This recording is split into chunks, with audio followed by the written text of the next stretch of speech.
আসসালামু আলাইকুম ওয়া রাহমাতুল্লাহি ওয়া বারাকাতুহু।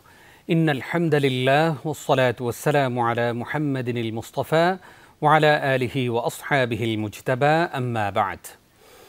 বিনয় যেমন মাটির মানুষকে আকাশের উচ্চতায় উঠিয়ে নেয়, ঠিক এর বিপরীতে যশ, খ্যাতি, সম্মান, অর্থ সম্পদ, প্রভাব প্রতিপত্তি, বিদ্যা বুদ্ধি ইত্যাদি যে কোনো ক্ষেত্রে কেউ যখন সফলতার চূড়ায় স্পর্শ করে, অহংকার করতে থাকে, তখন তাকে নিক্ষেপ করে আকাশের উচ্চতা থেকে ৭ জমিনের নিচে। এক আরবি গল্পে অহংকারের উপমা খুব চমৎকার ফুটে উঠেছে। পাহাড়ের চূড়ায় উঠে কেউ যখন নিচে তাকায়, তখন সব কিছুই তার কাছে ছোট ছোট মনে হয়। নিজের 2 চোখ দিয়ে হাজারো মানুষকে সে ছোট করে দেখে। আবার ঠিক যারা নিচে আছে তারাও তাকে ছোটই দেখে। তবে 2 চোখের পরিবর্তে 1000 মানুষের 2000 চোখ তাকে ছোট করে দেখছে। অর্থাৎ অহংকার করে একজন, যখন সবাইকে তুচ্ছ মনে করে, তখন এই অহংকারীকেও অন্য সবাই তুচ্ছ মনে করে। সুপ্রিয় দর্শক, আমাদের আজকের বিষয় অহংকার পতনের মূল। প্রিয় দর্শক শ্রোতা, কাছে দূরে যে যেখানে আছেন সবাইকে স্বাগত জানাচ্ছি যমুনা টেলিভিশনের নিয়মিত আয়োজন in the name of Allah with BRB cables অনুষ্ঠানে। আপনাদের সাথে আছি আমি নিজাম বিন মুহিব। অনুষ্ঠানটি টিভি সেটের পাশাপাশি যমুনা টেলিভিশনের ফেসবুক পেজে সরাসরি সম্প্রচারিত হচ্ছে। দর্শক, আপনারাও যোগ দিতে পারেন আমাদের সাথে এই অনুষ্ঠানে। সরাসরি ফোন করতে ডায়াল করুন 02982405 নম্বরে। অতিথি হিসেবে আজ আমাদের সাথে যুক্ত হবেন দেশের খ্যাতনামা স্কলার, আস-সুন্নাহ ফাউন্ডেশনের সম্মানিত চেয়ারম্যান শেখ আহমদুল্লাহ। প্রিয় দর্শক, কিছুক্ষণের মধ্যেই আমরা আমাদের প্রিয় স্কলারকে যুক্ত করে নিতে পারবো। আমরা অহংকার পতনের মূল আমরা সবাই জানি, কিন্তু আমাদের ব্যক্তিগত জীবনে, পারিবারিক জীবনে, সামাজিক জীবনে, রাষ্ট্রীয় জীবনে আমরা কখনো কখনো এমন আচরণ করি যে আমি সর্বেসর্বা, অর্থাৎ আমার চেয়ে ক্ষমতাবান কেউ নেই, আমার চেয়ে ক্ষমতাধর কেউ নেই, আমি যা বলবো তাই হবে, আমি যা করতে বলবো তাই করতে হবে, এর বাইরে গেলে চলবে না। এই আচরণ যারা আমরা করি, আমরা সেটা আমাদের অনেকগুলো প্রমাণ রয়েছে। আমরা দেখেছি যে ফেরাউন অহংকার করেছিল, আল্লাহ তাআলা তাকে ধ্বংস করে দিয়েছেন। আমরা নমরুদের কথা জানি যে আল্লাহ রাব্বুল আলামিন তার অহংকারের কারণে তাকে কিভাবে ধূলিসাৎ করে দিয়েছেন।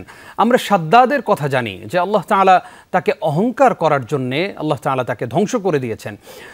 নবী করিম সাল্লাল্লাহু আলাইহি ওয়াসাল্লাম বলছেন যে অহংকার হলো আল্লাহ রাব্বুল আলামিনের চাদর, আর যে ব্যক্তি এই চাদর নিয়ে টানাটানি করে, আল্লাহ রাব্বুল আলামিন তাকে দুনিয়া এবং আখিরাতে লাঞ্ছিত করেন। আল্লাহ তাআলা কোরআনুল কারীমে বলছেন, ওয়ালা তামশি ফিল আরদি মারাহা ইন্নাকা লান তাখরিকাল আরদা ওয়া লান তাবলুগাল জিবালা তুলা।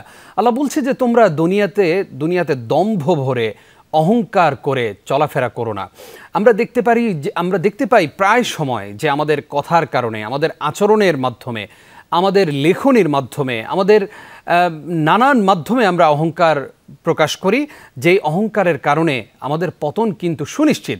এবং এই অহংকার যে আমি করছি সেটার একটি প্যারামিটার রয়েছে, আর সেই প্যারামিটারটা হচ্ছে যখন অন্যের কোনো ভালো কাজ আপনার কাছে, আপনার দিলে কষ্ট লাগবে, অন্তরে কষ্ট লাগবে যে অমুক এই ভালো কাজটা করে ফেললো, আপনার মনে তার প্রতি একটা হিংসার উদ্রেক হবে। যদি এইরকম হয় তাহলে বুঝতে হবে যে আপনার অন্তরে অহংকার রয়েছে। আর নবী করিম সাল্লাল্লাহু আলাইহি ওয়াসাল্লাম বলেছেন, লা ইয়াদখুলুল জান্নাহ মান কানা মিসকালু হাববাতিন মিন খারদালিন মিন কিবর, যে ব্যক্তির অন্তরে সরিষা দানা পরিমাণ অহংকার রয়েছে সে কোনোদিন জান্নাতে যাবে না। প্রিয় দর্শক, অত্যন্ত গুরুত্বপূর্ণ বিষয়, এবং আমরা সহজেই উপলব্ধি করছি যে আল্লাহ রাব্বুল আলামিন আমাদেরকে কখনো ক্ষমতা দিয়ে পরীক্ষা করেন, কখনো ক্ষমতা নিয়ে পরীক্ষা করেন, কখনো আমাদেরকে সম্পদ দিয়ে পরীক্ষা করেন, সম্পদ নিয়ে পরীক্ষা করেন।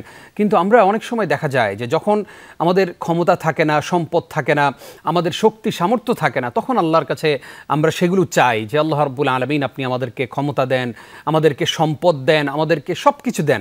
কিন্তু যখনই সেগুলো আমার হাতে চলে আসে তখন আমি মনে করি এগুলো আমি আমার জ্ঞান দিয়ে অর্জন করেছি, আমি আমার শক্তি সামর্থ্য দিয়ে অর্জন করেছি, অথচ আল্লাহ রাব্বুল আলামিন আমাদেরকে দয়া করে সেগুলো নাজিল করেছেন, আমাদেরকে দান করেছেন। প্রিয় দর্শক, অহংকার পতনের মূল এই বিষয়ে আমরা গুরুত্বপূর্ণ আলোচনা শুনব ইনশাআল্লাহ ছোট্ট একটি বিরতির পর। আপনারা দেখছেন যমুনা টেলিভিশনের নিয়মিত আয়োজন in the name of Allah with BRB cables. সময় হলো ছোট্ট একটি বিরতির। আমাদের সঙ্গেই থাকুন। স্বাগত আরও একবার। প্রিয় দর্শক, দেখছেন in the name of Allah with BRB cables. আমাদের আজকের বিষয় অহংকার পতনের মূল, আর এ বিষয়ে কথা বলছেন দেশের খ্যাতনামা স্কলার শেখ আহমেদুল্লাহ। শেখ, আপনাকে স্বাগত জানাচ্ছি যমুনা টেলিভিশনের এই আয়োজনে।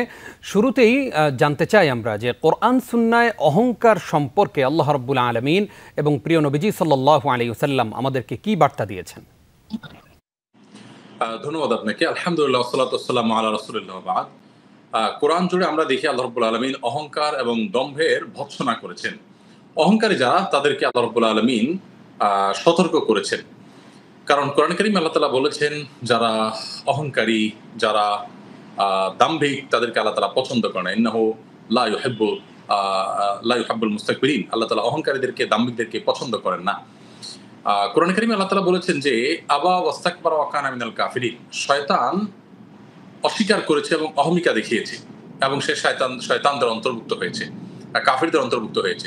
এই যে শয়তান অহংকার করার কারণে সে শয়তান হয়েছে, সেই অহংকারটাই আমরা জেনে বুঝে কিংবা না জেনে না বুঝে অনেক মানুষ আমাদের দৈনন্দিন জীবনে আমরা অহংকারকে অন্তরস্থলে জায়গা দিচ্ছি, কিংবা আমাদের জীবন যাপনের ক্ষেত্রে অহংকার আমরা করছি। তো কোরআনে কারীমে আল্লাহ রাব্বুল আলামিন শয়তানের অহংকার সম্পর্কে একাধিক জায়গায় আলোকপাত করেছেন। শয়তান বলেছে, খালাকতানি মিন নার ওয়া খালাকতাহু মিন তিন। আল্লাহ, আপনি আমাকে আগুন থেকে তৈরি করেছেন, তাকে তৈরি করেছেন মাটি থেকে, অতএব আমি তার সম্মানে, অর্থাৎ আদমের সম্মানার্থে কেন সিজদা করতে হবে? তো এই যে আদম আলাইহিস সালামের সম্মানে সিজদা করার যে নির্দেশ, অহমিকা বশত সেটি শয়তান পালন করেনি, যার কারণে সে শয়তান হয়েছে। শয়তান শব্দের অর্থ হলো যে দূর হওয়া, অর্থাৎ আল্লাহর রহমত থেকে যে বিদূরিত হয়েছে, তাকে মূলত শয়তান বলা হয়। আর এই রহমত থেকে বিদূরিত হওয়ার মূল কারণ হলো অহমিকা দেখানো, অহংকার করা। নবী করিম সাল্লাল্লাহু আলাইহি ওয়াসাল্লামের হাদিসের দিকে তাকালে আমরা দেখতে পাই, তিনি বলেছেন যে হাদিসে কুদসিতে আল্লাহ রাব্বুল আলামিন বলেছেন, আল কিবরিয়া ও রিদাই। অহংকার করা এটা আল্লাহ তাআলার ভূষণ। আল্লাহ বলেছেন, এটা আমার ভূষণ। অতএব যে ব্যক্তি আল্লাহর এই ভূষণ নিয়ে টানাটানি করবে, অর্থাৎ অহংকারী করবে, সে তার সম্পর্কে আল্লাহ তাআলা বলেছেন, কাযাফতুহু ফিন নার, তাকে আমি জাহান্নামে নিক্ষেপ করব। তো অহংকারের পরিণতি যেমন জাহান্নাম, ঠিক একইভাবে অহংকারের পরিণতি আল্লাহর রহমত থেকে দূরে সরা। কিয়ামতের ময়দানে বহু মানুষ অন্যান্য অপরাধ করার কারণে আল্লাহ রাব্বুল আলামিন তাদেরকে আপন অনুগ্রহে, রহমতে ক্ষমা করবেন। কিন্তু অহংকারী ব্যক্তি আল্লাহর রহমত থেকে নিরাশ হয়ে আল্লাহর রহমত থেকে আশা হত হবে, নিরাশ হবে। পৃথিবীর ইতিহাসে বহু দাম্ভিকদের ইতিহাস আল্লাহ তাআলা আলোকপাত করেছেন গোটা কোরআন জুড়ে। আপনি দেখবেন এক একটা দাম্ভিকদের অহংকার এবং অহংকার কারণে তাদের যে পতন হয়েছিল, তার ইতিহাস আল্লাহ তাআলা আলোকপাত করেছে। এমনকি দম্ভ এবং অহংকার যারা করে, আল্লাহ রাব্বুল আলামিন তাদেরকে আল্লাহর হেদায়েতের পথ থেকে দূরে সরিয়ে রাখেন। আল্লাহ বলেছেন যে আল্লাহ রাব্বুল আলামিন ওই সমস্ত ব্যক্তিদেরকে কোরআন থেকে, সত্যের পথ থেকে দূরে সরিয়ে রাখেন। এই মানুষগুলো আল্লাযীনা ইয়াতাকাব্বারুনা ফিল আরদি বিগাইরিল হক, যারা পৃথিবীতে অন্যায়ভাবে অহমিকা প্রদর্শন করে, তাদের সম্পর্কে আল্লাহ তাআলা বলেছেন, সাআসরিফু আন আয়াতি, তাদেরকে আমি আমার আয়াত থেকে দূরে সরিয়ে রাখবো। আল্লাযীনা ইয়াতাকাব্বারুনা ফিল আরদি বিগাইরিল হক। অতএব অহংকারের কারণে মানুষ হেদায়েত প্রাপ্তি থেকে বঞ্চিত হয়ে যায়। রাজনৈতিক দস্যুবৃত্তি বলুন, অন্য যত প্রকার অহমিকা বলুন, এই অহংকার এবং দম্ভের কারণে মানুষ সঠিক পথে আসার পথ তার জন্য রুদ্ধ হয়ে যায়। দেখবেন এই জন্য এই ধরনের দম্ভিক মানুষেরা, এ ধরনের অহংকারী মানুষেরা, এ ধরনের দস্যুপনা করা মানুষেরা, দেখবেন যে তাদের শেষ পর্যন্ত হেদায়েত খুব কমই নসিব হয়ে থাকে। তারা সঠিক পথে এসে আল্লাহর প্রিয় বান্দা হয়ে দুনিয়া থেকে যাওয়ার তৌফিক খুব কমই হয়ে থাকে। এজন্য অহমিকা থেকে, অহংকার থেকে আমাদের শত শত মাইল, যোজন দূরে আমাদের অবস্থান থাকতে হবে। আল্লাহ তাআলা আমাদের সবাইকে সেই তৌফিক দান করুন। আমিন। আপনাকে অসংখ্য ধন্যবাদ গুরুত্বপূর্ণ বিষয় আলোকপাত করবার জন্য। জানতে চাই যে আমার মধ্যে অহংকার আছে বা কারো মধ্যে অহংকার আছে, এটা মাপার কি কোনো যন্ত্র আছে? দেখুন, অহংকার কখনো প্রকাশ্যে হয়, কখনো অপ্রকাশ্যে হয়, কখনো এমনভাবে অহংকার হয় যেটা বোঝা যায়। যেমন অহংকারের দুটি দৃশ্যমান আলামত আছে। নবী করিম সাল্লাল্লাহু আলাইহি ওয়াসাল্লাম বলেছেন যে অহংকার হলো বাতারুল হককে, হককে অস্বীকার করা। সত্য জানলাম, তারপর সেটা মানলাম না, এই যে প্রবণতা। অনেক সময় দেখা যায় আমরা একটা মুখ দিয়ে বলে ফেলেছি, বা আমার দল, আমার গোষ্ঠী, আমার লোক এটা বলে ফেলেছে, অতএব এটাকে আমাকে এস্টাবলিশ করতেই হবে, গায়ের জোরে হলেও। তো এই যে সত্য জানার পরও সেখানে মাথা নত না করা, সত্যকে গ্রহণ না করা, এটা হলো অহংকার। এবং অহংকার আরেকটি আলামত হলো গমতুন নাস, বা মানুষকে তাচ্ছিল্য করা, কাউকে মানুষ মনে না করা। একজন ইমানদারের দৃষ্টিভঙ্গি থাকবে যে আমি যত ভালো কাজই করি না কেন, হতে পারে আল্লাহ তাআলা আমি যাকে তুচ্ছ মনে করছি তার কোনো ভালো কাজ গ্রহণ করে তাকে আল্লাহর প্রিয় পাত্রের মধ্যে শামিল করবেন, আর আমার ভালো কাজগুলো হতে পারে আল্লাহ তাআলা কবুল নাও করতে পারেন। এই জন্য একজন ইমানদার কখনো নিজের কৃতকর্মে, নিজের যোগ্যতায়, নিজের আমলে, নিজের নলেজে সেগুলোতে তিনি দম্ভ করবেন না, বরং অন্য কাউকে তাচ্ছিল্য করা থেকে বিরত থাকতে হবে। তাহলে এই যে কাউকে তাচ্ছিল্য করা, ছোট মনে করা এবং তাচ্ছিল্যপূর্ণ মনোভাব জাহির করা, প্রকাশ করা, কিংবা সত্য জানার পর সেটাকে অস্বীকার করা, এটা অহংকারের একটা বাহ্যিক আলামত। টাকনু নিচে পোশাক পরাকেও এক ধরনের অহংকার বলা হয়েছে। অনেকে দম্ভ ভরে পোশাক আশাক করেন। শুধু এটাই নয়, আরো বিভিন্ন পোশাক আশাকের প্রদর্শনী করে অন্যদের থেকে নিজেকে শ্রেষ্ঠ প্রমাণ করার চেষ্টা করা হয়, এটা অহংকারের মধ্যে পড়ে। আবার কিছু কিছু ক্ষেত্রে বিনয়ের সুরতে অহংকার হয়। আমরা অনেক সময় এমন ভাবে বিনয় জাহির করি যেটা আসলে কথার কথা থাকে, ওইটার উপরে বিনয় থাকে, ভিতরে আসলে বিনয় থাকে না, অনেক ক্ষেত্রে অহংকারও থাকে। তো এই জন্য সুপ্ত প্রকাশ্য দুই ধরনের অহংকারই আছে। নিজের ভেতর থেকে নিজেকে তুচ্ছ জ্ঞান করে আমার পরিণতি জাহান্নাম হতে পারে, সেই জায়গা থেকে আমি সবসময় অবনত থাকা, বিনীত থাকা, বিনয়ী থাকা, এটাই হলো একজন ইমানদারের সবচেয়ে গুরুত্বপূর্ণ বৈশিষ্ট্য। জি, অসংখ্য ধন্যবাদ আপনাকে। আসবো আপনার কাছে আবারও ইনশাআল্লাহ ছোট্ট একটি বিরতির পর। প্রিয় দর্শক, আপনারা দেখছেন যমুনা টেলিভিশনের নিয়মিত আয়োজন in the name of Allah with BRB cables. অনুষ্ঠানের এই পর্যায়ে আরও একটি বিরতি নিচ্ছি, কিছুক্ষণ পর ফিরছি। আরও একবার স্বাগত প্রিয় দর্শক, দেখছেন in the name of Allah with BRB cables. আমাদের আজকের বিষয় অহংকার পতনের মূল, আর এ বিষয়ে কথা বলছেন শেখ আহমদুল্লাহ। শেখ, আপনাকে আরও একবার স্বাগত জানাচ্ছি। জানতে চাই যে অহংকার পতনের মূল, অহংকার করলেই কি আসলে পতন নিশ্চিত? দেখুন, অহংকার একজন মানুষকে পতনের অতল তলে নিয়ে যায়, এবং অহংকার যদি কেউ করে এবং তওবা করে সে ফিরে যদি না আসে, তাহলে তার দম্ভ এবং অহংকার তার পতনকে নিশ্চিত করে। পৃথিবীর ইতিহাসে যত দাম্ভিক ছিল, যত অহংকারী ছিল, যে নিজেকে অনেক কিছু মনে করেছে এবং মানুষকে মানুষ মনে করেনি, তার পতন আল্লাহ তাআলা নিশ্চিত করেছেন। আপনি যদি একেবারে শুরু থেকে বলেন, যেই শয়তান ইবলিস ফেরেশতাদের মধ্যে ইবাদত গুজার হিসাবে সবচাইতে অগ্রগামী ছিল এবং তাদের শ্রেষ্ঠত্বের নেতৃত্বের আসনে যে পৌঁছেছিল, সেই ইবলিস কিন্তু যখন অহংকার করেছে, সেখান থেকে তার পতন হয়েছে। জান্নাত থেকে তাকে বিতাড়িত করে দেওয়া হয়েছে এবং সে বিতাড়িত, তার নামই হয়ে গেছে সে অভিশপ্ত এবং বিতাড়িত। তার পতন হয়েছে আমরা দেখেছি।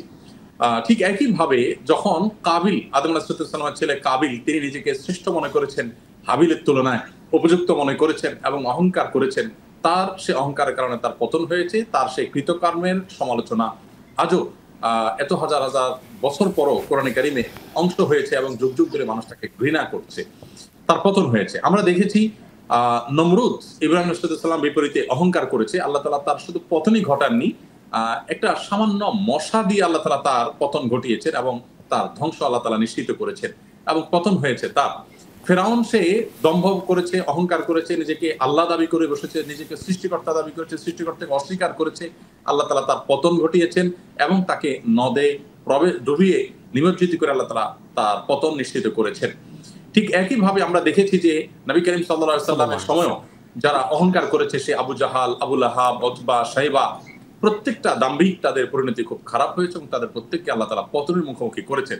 পৃথিবীতে নবী সাল্লাল্লাহু আলাইহি ওয়াসাল্লামের পরে বহু পরাশক্তি নিজেদেরকে অনেক অহংকারী মনে করেছে, অনেক বড় মনে করেছে, তাদের প্রত্যেকের দম্ভকে আল্লাহ তাআলা চূর্ণ করেছেন। সমকালীন পৃথিবীতেও পৃথিবীর অন্যতম বড় বড় পরাশক্তিগুলোর কোনটিতে দেখা গেছে যে সাধারণ একটি দেশের, সাধারণ একটা জনগোষ্ঠীর কাছে, যাদের কাছে অনেক বড় আধুনিক অস্ত্র নেই, যাদের অনেক কিছুর অভাব রয়েছে, এরকম একটা জায়গাতে এসে তাদের দম্ভ চূর্ণ হয়ে, পতন হয়ে, তারপর তারা অপমানিত হয়ে, অপদস্থ হয়ে চলে গেছেন। অতএব যুগে যুগে যারাই যেখানে অহংকার করে, কেউ রাষ্ট্রের ক্ষমতা পেয়ে অহংকার করুক, কিংবা কেউ আঞ্চলিক কোনো দায়িত্ব পেয়ে অহংকার করুক, কেউ টাকা পয়সা পেয়ে অহংকার করুক, যে যেটাই পায় অহংকার করুক না কেন, তার পতন নিশ্চিত। সেটা আজ হোক আর দুদিন পরে হোক। কিয়ামতের ময়দানে যে আসল লাঞ্ছনা, সেটা তো আছেই। দুনিয়াতেই কিন্তু অহংকারের লাঞ্ছনা শুরু হয়ে যায়। সেটা হয়তো কখনো আল্লাহ তাআলা বিলম্বে করেন। কাউকে উপরে তুলে যদি ফেলা হয়, তো অনেক বেশি উপরে তোলার পর যদি আমরা মনে করি এত বেশি তোলা হচ্ছে কেন, সেটা অহংকার করছে, তো এই প্রশ্নটি যেরকম যথার্থ না, ঠিক একইভাবে কোন অহংকারীকে আল্লাহ তাআলা যদি সুযোগ দেন, লম্বা সময় ধরে তার অহংকার সে করতে করতে সীমা ছাড়িয়ে চলে যায়, তাহলে বুঝতে হবে আল্লাহ তাআলা তাকে আছাড়টা অনেক বড় দিতে চাচ্ছেন। সেজন্য অর্থাৎ আল্লাহ ছাড় দেন কিন্তু ছেড়ে দেন না। যথার্থই বলেছেন উস্তাদ আপনি। জানতে চাই যে অহংকারের বিপরীতে এসে আমরা কিভাবে বিনয়ী হতে পারবো এবং একজন বিনয়ী মানুষের মধ্যে কি কি লক্ষণ দেখা যায়? ধন্যবাদ আপনাকে। বিনয়ী মানুষের মধ্যে অন্যতম একটা লক্ষণ দেখা যায় যে সে সত্য জানার পর, যে কোনো বিষয় সত্য জানার পর সাথে সাথে সেটাকে স্বীকার করে, এবং নিজে কোনো ভুলের উপর থাকলে সাথে সাথে সেটাকে কারেকশন করে। বিনয়ী মানুষ নিজের ভুল স্বীকার করতে দেরি যেমন করেন না, ঠিক একইভাবে নিজের সংশোধন করতে তিনি দেরি করেন না। তিনি তওবা তত্ত্বে বিশ্বাস করেন এবং নিজের সংশোধনের পথে আসেন। বিনয়ী মানুষের অন্যতম একটি আলামত হলো যে তিনি কাউকে তাচ্ছিল্য করেন না, প্রত্যেকটা মানুষকে রেসপেক্ট করার চেষ্টা করেন। আমাদের প্রিয় নবী সাল্লাল্লাহু আলাইহি ওয়াসাল্লাম এতটা বিনয়ী ছিলেন যে প্রত্যেকটা মানুষের দিকে কথা বলার সময় যখন যার দিকে কথা বলতেন পরিপূর্ণ মনোযোগ দিয়ে কথা বলতেন। আর চোখে তাকিয়ে বা ঘাড় ঘুরিয়ে তিনি কথা বলতেন না, যেটা অহংকারীদের আলামত। বিনয় এটা অর্জন করবার জন্য বিনয়ী মানুষদের সান্নিধ্য খুবই গুরুত্বপূর্ণ। যে মানুষগুলো মাটির মানুষ, ভদ্র, নম্র, যারা অহমিকা করে না, তাদের সান্নিধ্যে থাকা, আল্লাহর কাছে দোয়া করতে থাকা এবং সেই সাথে বিনয়ের যে ফজিলত এবং মর্যাদাগুলো আছে সেগুলো দিয়ে নিজে মোটিভেটেড হওয়ার চেষ্টা করা নিয়মিতভাবে, এটা আমাদেরকে বিনয়ের দিকে নিয়ে যাবে ইনশাআল্লাহ।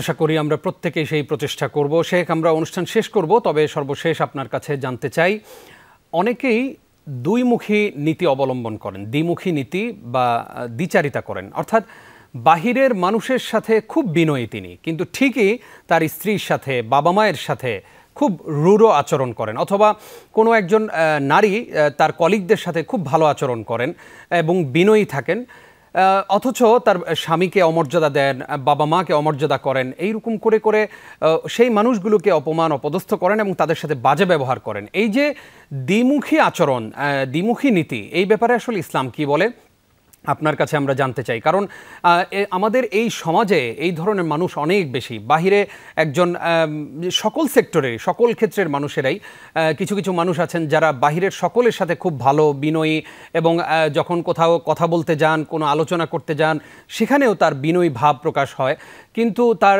স্ত্রীর সাথে অথবা স্বামীর সাথে অথবা সন্তানের সাথে, আত্মীয় স্বজনের সাথে, তাদের সাথে সেই বিনয়ী ভাবটা দেখাতে পারেন না, এবং সেই বিনয়ী ভাব না থাকার কারণে নানান জায়গায় সমস্যা তৈরি হয় এবং পরিবারের কাছে তিনি লাঞ্ছিত হন। এই বিষয়ে কি বলবেন?